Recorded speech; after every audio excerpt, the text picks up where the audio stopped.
اللہ اللہ اللہ اللہ۔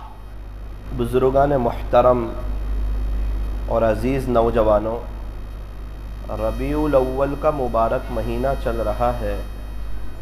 ربیع کہتے ہیں بہار کو، بہاروں والا مہینہ، کہ پورے سال میں سے ویسے سال کے 12 مہینے ہوتے ہیں اور 12 مہینے اللہ نے بنائے ہیں۔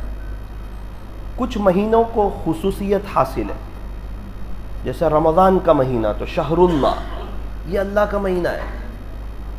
اسی طرح ربیع الاول کا مہینہ کہ 12 مہینوں میں سے آقا کی آمد کے لیے اللہ تعالیٰ نے جس مہینے کا انتخاب فرمایا وہ ربیع الاول کا مہینہ، اور آقا کے دنیا سے پردہ فرما جانے کے لیے 12 مہینے میں سے اللہ تعالیٰ نے جس مہینے کا انتخاب فرمایا وہ بھی ربیع الاول کا مہینہ۔ تو ربیع الاول کا مہینہ، اس کا پیغام کیا ہے؟ فرمایا اس کا پیغام یہ ہے کہ انسان ربیع الاول کے مہینے میں کچھ نیتیں کرے اور اپنی پچھلی زندگی، گناہوں بری زندگی، دنیا کی محبت والی زندگی، آخرت سے کو بھولنے والی زندگی سے توبہ کریں اور سچا پکا عاشق رسول بنے۔ بھئی سچا پکا عاشق رسول کون ہوتا ہے؟ فرمایا جو عاشق رسول ہوتا ہے وہ درود شریف زیادہ پڑھتا ہے، چونکہ جس سے محبت ہو وہ اس کو یاد زیادہ کرتا ہے۔ تو جو انسان عاشق رسول ہو، اس کے پاس اللہ کے نبی حضرت محمد الرسول اللہ صلی اللہ علیہ وسلم کی محبت ہو، تو پھر وہ درود شریف کا اہتمام کرتا ہے۔ اور سارے اللہ والے، سارے مشائخ، سارے سلسلے اور جو بھی دین کی محنت ہو، آپ کو وہاں بنیادی طور پر درود شریف کا اہتمام ملے گا۔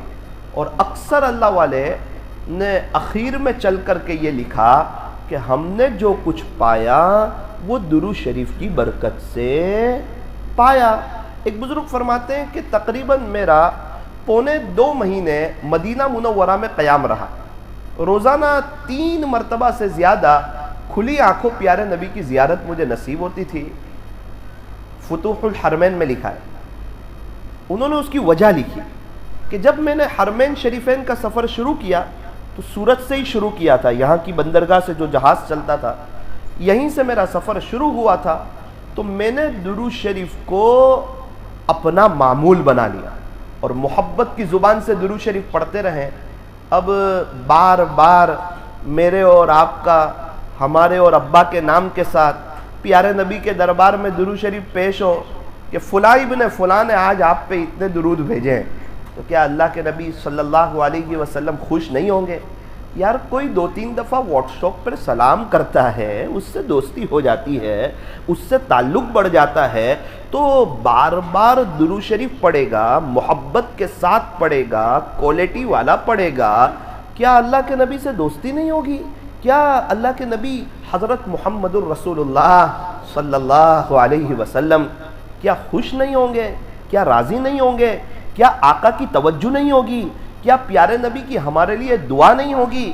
کیا ہمارے لیے آگے کے راستے نہیں کھلیں گے؟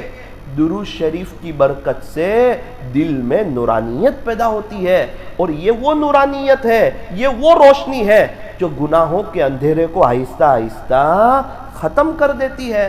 بھائی یہ مسجد ہے، ابھی اس میں روشنی ہے تو اس میں اندھیرا نہیں ہوگا، اور اگر اندھیرا ہوگا تو اس میں روشنی نہیں ہوگی۔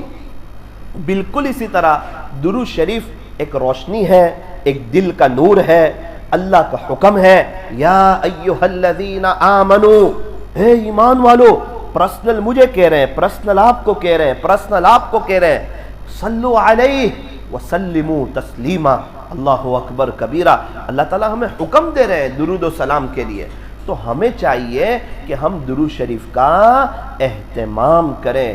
یوں فرمایا کہ تم درود شریف زیادہ پڑھو، گنبد خضرا والے سے تمہارا بھی رابطہ ہو جائے گا، گنبد خضرا والے سے تمہاری بھی دوستی ہو جائے گی۔ اللہ تعالیٰ ہمیں درود شریف کے پڑھنے کا شوق عطا فرمائے۔ جب تک بندہ درود شریف پڑھتا ہے نا تو گناہوں سے بچا رہتا ہے، اور اس کی زبان ذکر میں رہتی ہے، وہ جھوٹ نہیں بولتا، دھوکہ نہیں دیتا، تانا نہیں دیتا، غیبت نہیں کرتا. ارے کیوں نہیں کر رہا ہے؟ کہ ابھی درود شریف پڑھ رہا ہے, ابھی اس کو پتا ہے کہ میں درود پڑھ رہا ہوں, میں ایک اچھا کام کر رہا ہوں, میں ایک نیک کام کر رہا ہوں, میں ایک خیر کا کام کر رہا ہوں. اور کرامن کاتبین تو بیٹھے ہوئے ہیں, وہ لکھ لیتے ہیں کرامن کاتبین یعلمون ما تفعلون. کرامن کاتبین تمہارے ساتھ ہے, تم جو بھی کرتے ہو وہ سب لکھ لیتے ہیں. اللہ اکبر. ہم درود شریف پڑھ رہے ہیں اور کرامن کاتبین لکھ رہے ہیں کہ اس گھڑی یہ درود پاک پڑھ رہا ہے, درود پاک پڑھ رہا ہے, درود پاک پڑھ رہا ہے. اس لیے فرمایا کہ دنیا کی اعلیٰ ترین مصروفیت پیارے نبی حضرت محمد الرسول اللہ صلی اللہ علیہ وسلم پر درود پڑھنا ہے. ساری پریشانیاں ختم ہو سکتی ہے, شرط یہ ہے کہ درود شریف کے پڑھنے میں اضافہ کر دیا جائے, بڑھوتری کر دی جائے. ہمارے وہاں ایک ڈرائیور صاحب ہے, انہوں نے خواب میں حضرت مفتی احمد خانپوری صاحب دامت برکاتہم, اللہ حضرت کو صحت عطا فرمائے, ہمیں بھی ان کے جیسا بننے کی توفیق عطا فرمائے. دیکھو ہم اللہ والوں کو دیکھ کر خوش تو ہوتے ہیں, لیکن خوش نہیں ہو جانا, ان کے جیسا بننا ہے. چونکہ وہ اپنی قبر میں جائیں گے, ہم اپنی قبر میں جائیں گے. جتنے اللہ والے ہیں وہ ہماری قبر میں نہیں آنے والے, ہم ان کی قبر میں نہیں آنے والے. اگر وہ ان کے پاس پیسہ آئے گا تو ہمارا پیٹ نہیں بھرے گا, ہمارے پاس آئے گا تو ان کا نہیں بھرے گا. وہ اگر دوائی کھائیں گے تو ہمارا سر اچھا نہیں ہوگا, اگر ہم دوائی کھائیں گے تو ذریعے کے طور پہ ان کا سر اچھا نہیں ہوگا. ان کے پاس ایک زندگی تھی, انہوں نے اللہ پہ فدا کی, اللہ نے ان کو اپنا بنایا, ہمارے لیے سیمپل بنایا کہ دیکھ یہ میرے بنے اور میری نعمتوں سے انہوں نے فائدہ اٹھایا. ان کو دیکھ کے تو بھی میرا بن تو تجھے بھی میری نعمتیں ملے گی. اگر ان کو دیکھ کر بھی تو میرا نہیں بنتا تو مجھے بھی تیری ضرورت نہیں ہے. اللہ ہمارے محتاج ہے؟ نہیں نہیں, ہم اللہ کے محتاج ہیں. اصل جذبہ یہ کہ میں اللہ والا بن کے مروں, میری دوستی ہو جائے اللہ سے. اور دنیا کا سب سے آسان کام کہ اللہ سے دوستی کرنا, سب سے آسان. اللہ فوراً مان جاتے ہیں, فوراً دوستی کر لیتے ہیں. التائب حبیب اللہ. ادھر کسی کے دل میں ندامت ہوئی کہ یار واقعتاً زندگی غلط گزاری ہے اور مجھے کچھ نہیں ملا, مجھے ندامت, پریشانی, گھر میں اثرات, تکلیف, بلا, اور جتنے پیسے کماتا ہوں برکت نہیں ہوتی ہے, اور عاملوں کے چکر کاٹ رہا ہوں, اور زندگی گزارنے کی مزہ نہیں آتی ہے, اور کچھ برکت نہیں, کچھ اچھا نہیں لگتا. وجہ کیا ہے؟ کہ بنیادی طور پہ اللہ ناراض ہے, اور اللہ ناراض ہو تو اللہ کی زمین پہ بندہ تڑپتا ہی رہتا ہے. ہاں, جب ابو ناراض ہو تو بچے کو ابو کے گھر میں اچھا لگتا نہیں. جب شوہر ناراض ہو تو بیوی کو شوہر کے گھر میں اچھا لگتا نہیں. جب اللہ ناراض ہو تو زمین اللہ کی ہے, یہاں چلتا اللہ کا ہے, سارے خزانوں کا مالک اللہ ہے, عزت اللہ دیتا ہے, راحت اللہ دیتا ہے, کامیابی اللہ دیتا ہے, اور چین سکون اللہ دیتا ہے, بیوی بچوں کو آنکھوں کی ٹھنڈک اللہ بناتا ہے. تو جو انسان اللہ کا نہیں ہوتا اس کے بیوی بچے بھی اس کے نافرمان ہو جاتے ہیں, اور چیزیں اس کی نافرمان ہو جاتی ہے, اور پھر اس کو زندگی گزارنے کی مزہ نہیں آتی ہے. اس لیے فرمایا تائب حبیب اللہ, توبہ کرنے والا تو اللہ کا دوست ہے. یوں فرمایا توبہ کرو, تمہاری دوستی اللہ سے ہو جائے گی. التائب من الذنب کمن لا ذنب لا. گناہوں سے توبہ کرنے والا ایسا ہے گویا کہ اس نے کبھی کوئی گناہ کیا ہی نہیں. کپڑا میلا ہوا تھا, لانڈری میں دھلنے کے لیے دیا, دھل کر آیا, ایسا لگا یہ کپڑا کبھی میلا ہوا تھا ہی نہیں. گناہوں سے توبہ کرنے والا ایسا ہے گویا کہ اس نے کوئی گناہ کیا ہی نہیں. اللہ والے گناہوں سے بچتے ہیں, بڑے عقل مند لوگ, سمجھدار لوگ ہیں جو گناہوں سے بچتے ہیں, کیونکہ گناہ کرنے سے انسان اللہ کی نظر رحمت سے گر جاتا ہے. جب اللہ کی نظر سے ہی گر گیا وہ کہیں کا نہیں رہا, اس کی زندگی کٹی پتنگ جیسی ہو جاتی ہے, کس کے ہاتھ میں آئے گا, کہاں جائے گا, کچھ پتا نہیں. کیوں؟ کیونکہ یہ اللہ کی نظر سے گرا ہے. مولانا اللہ والے سے گناہ نہیں ہوتے فوراً توبہ ہوتی ہے, ندامت ہوتی ہے, شرمندگی ہوتی ہے فوراً. کئی دفعہ استغفر اللہ, شیطان شرما جاتا ہے کہ یار ان کو کیوں گناہ کروایا, یہ تو اتنی توبہ کر رہے ہیں کہ اور اللہ کے قریب ہو جائیں گے. اور ہم ہیں کہ کچھ گناہ ہو گیا تو توبہ کی توفیق ہی نہیں ہوتی. اور ایک بات یاد رکھنا, اللہ والوں سے گناہ ہوتے ہیں لیکن وہ گناہ کے عادی نہیں ہوتے. جو گناہ کا عادی ہو وہ اللہ والا نہیں ہوتا. جیسے کبھی کچھ بات ہو گئی, جھوٹ ہو گیا کچھ, فوراً معافی مانگ لی اللہ سے جم کر کے. اور گناہ کی عادت کس کو کہتے ہیں؟ کہ روزانہ بیوی کے ساتھ مل کر سب کی غیبت کر رہا ہے، رات سونے سے پہلے 15 منٹ غیبتوں کا سلسلہ جاری، کہ تھوڑی بہت نیکیاں تھی وہ بھی دے دو سب کو، آخرت یاد نہیں ہے، اللہ سے ملاقات یاد نہیں ہے، اور سامنے والے کے گناہ لے لو تاکہ میری بیوی کل میں اور پریشان ہو جاؤں، تو بھی اور پریشان ہو جائے۔ جتنی زندگیاں گزرتی جا رہی پریشانی بڑھتی جا رہی، آج ساری عورتیں پریشان نظر آتی ہیں۔ وجہ کیا؟ رات میں اس کی ماں کو فون کرے گی اور سسرال والوں کی غیبت کرے گی، وہ سمجھتی ہے کہ میرے مسئلے حل ہوں گے۔ کچھ نہیں ہوگا، لائف ٹائم تیری ماں بھی پریشان رہے گی، تو بھی پریشان رہے گی۔ غیبت کرنے سے اور اللہ کو ناراض کرنے سے کتنا سنگین گناہ ہے غیبت۔ الغیبت اشد من الزنا، زنا کتنا سخت گناہ ہے۔ اللہ کے نبی فرماتے ہیں غیبت تو زنا سے بھی زیادہ سخت چیز ہے، اور بنداس کرتا ہے، مزہ آتی ہے غیبت کرنے میں۔ اور جب انسان غیبت کرتا ہے تو شیطان اس کے ہونٹ پہ شہد لگاتا ہے، اس کو بہت مزہ آتی ہے غیبت کرنے کی، اور شیطان سمجھتا ہے اپنا کام ہو رہا ہے، اس کو کرنے دے، یہ اللہ کی نظر سے گرے گا، بے برکتی آئے گی، یہ خود پریشانی میں آئے گا، اپنے پیڑ پہ کلاڑی مار رہا ہے، اس کے بچے اور اس کی فیملی اس کی نافرمان ہوگی، اور خدا کی زمین پر اس کو اچھا نہیں لگے گا، اس کی آخرت برباد ہو رہی ہے، یہ اللہ کی نظر رحمت سے گر رہا ہے، اللہ کے نبی کی نگاہ سے گر رہا ہے، اللہ کی نظر رحمت سے گر رہا ہے۔ قرآن میں جتنی سخت وعید غیبت کے بارے میں آئی کسی اور چیز کے بارے میں نہیں آئی۔ اَيُحِبُّ أَحَدُكُمْ أَن يَأْكُلَ لَحْمَ أَخِيهِ مَيْتًا فَكَرِهْتُمُوهُ وَاتَّقُوا اللَّهَ، اللہ سے ڈرو، إِنَّ اللَّهَ خَبِيرٌ بِمَا تَعْمَلُونَ، اے اللہ سے ڈرو، اللہ تعالیٰ کو سب معلوم ہے، وہ خبیر ہے، وہ علیم ہے، وہ سب کچھ جاننے والا ہے۔ تو ربیع الاول کا پیغام یہ ہے کہ انسان کے پاس اللہ کا خوف ہو، جب اللہ کا خوف ہوتا ہے زندگی گزارنے کی مزہ ہوتی ہے، انسان گناہ نہیں کرتا۔ حضرت سلیمان بن یسار رحمۃ اللہ علیہ بڑے اللہ والے گزرے ہیں، تابعی گزرے ہیں، امام ابو حنیفہ رحمۃ اللہ علیہ کے اصحاب میں سے تھے اور مشائخ صوفیہ میں سے تھے سلیمان بن یسار رحمۃ اللہ علیہ۔ ایک شخص آیا، بولے ایک عورت نے آپ کے نام پیغام بھیجا ہے، وہ آپ کے حسن پر فریفتہ ہے، بہت خوبصورت ہے، اس نے کہا کہ موقع دیکھ کر آپ میرے گھر آ جائیں، میں اپنی خواہش پوری کرنا چاہتی ہوں۔ حضرت کو جیسے ہی پیغام ملا، حضرت نے کہا معاذ اللہ، اللہ کی پناہ، میں اللہ سے ڈرتا ہوں، خلاصہ میں ایسا نہیں کر سکتا، کیا اللہ نہیں دیکھ رہے؟ الم یعلم بان اللہ یرا، کیا میرا بندہ اس بات کو نہیں جانتا کہ اس کا اللہ اس کو دیکھ رہا ہے؟ اللہ دیکھ رہے ہیں، اور اللہ کی طاقت کو بھی جانتے تھے۔ جیسے ہم لوگ سب لائٹ بل بھر دیتے، کیوں؟ ان کی طاقت معلوم ہے کہ بجلی کٹ جائے گی تو فوراً ہر آدمی خود جائے گا لائٹ بل بھرے گا۔ تو بہت سے لوگ ہیں یہ تو جانتے ہیں کہ اللہ ہمارے ساتھ ہے، لیکن اللہ کی طاقت کو نہیں جانتے، وہ بولتے دیکھا جائے گا جو ہوگا وہ۔ او ہو، ایک ان لوگوں سے بھی تو اللہ کی طاقت کم سمجھتا ہے۔ اللہ بڑی طاقت والے، بڑی قدرت والے، اپنی پوری آن بان شان کے ساتھ ہے۔ 100 سال پہلے 150 سال پہلے والا دنیا میں کوئی نہیں ہے۔ ابھی ہم لوگ سب ہیں، ہماری فیملی، ہمارے بچے، تو 150 سال کے بعد ہم میں سے کوئی نہیں ہوگا۔ صورت پہ قیامت آئے گی، ہمارا گھر، ہماری دکان، ہمارے مکان پہ قیامت آئے گی، وہ کفن میں جیب نہیں ہوگا، قبر میں الماری نہیں ہوگی، خالی ہاتھ آئے تھے خالی ہاتھ جا رہے ہیں۔ یہ تو امتحان کے لیے بھیجا ہے، صرف دنیا بنانے، دنیا کمانے اور بچوں کی دیکھ بھال کرنے اور ان کو انگلش اسکول میں پڑھانے اور مہینے کا خرچہ چلانے اور دکان پہ کمانے اور ویپاریوں کو پیسے دینے اور اتوار کو گھومنے کے لیے صرف تھوڑی بھیجا ہے دنیا میں۔